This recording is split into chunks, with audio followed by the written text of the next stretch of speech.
আল্লাহ তাআলা মানুষকে দুনিয়ার অস্থায়ী জীবন দিয়েছেন এবং এই জীবনকে পরীক্ষা হিসেবে দিয়েছেন। এই জীবনে আমাদের ধন সম্পদ দেওয়া হয়েছে, কিন্তু এটি কেবল ভোগবিলাসের জন্য নয়, বরং আল্লাহর রাস্তায় দান করার মাধ্যমেও ব্যবহার করা উচিত। কুরআন ও হাদিসে দান করার অনেক ফজিলত বর্ণিত হয়েছে। আল্লাহ তাআলা কুরআনে ইরশাদ করেন, যারা আল্লাহর পথে তাদের ধন সম্পদ ব্যয় করে তাদের উদাহরণ একটি দানার মতো, যা থেকে 7টি শীষ বের হয় এবং প্রতিটি শীষে 100 করে দানা থাকে, আর আল্লাহ যাকে ইচ্ছা বহুগুণ বৃদ্ধি করে দেন। সূরা আল বাকারা 261।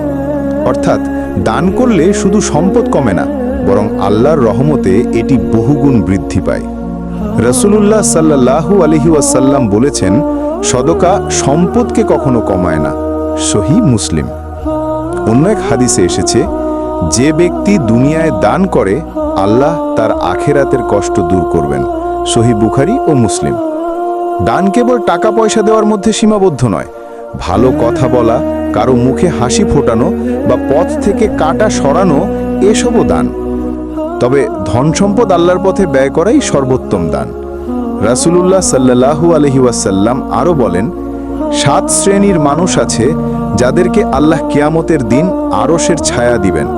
তাদের মধ্যে একজন হলো সেই ব্যক্তি যে এত গোপনে দান করে যে তার বাম হাতও জানে না ডান হাত কি দান করেছে। সহিহ বুখারী ও মুসলিম।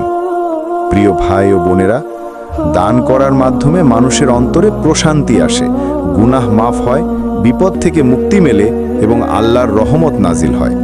তাই আসুন আমরা সবাই আল্লাহর পথে দান করি, গোপনে হোক বা প্রকাশ্যে, কারণ দান হলো ঈমানের প্রমাণ, দান হলো জান্নাতের রাস্তা।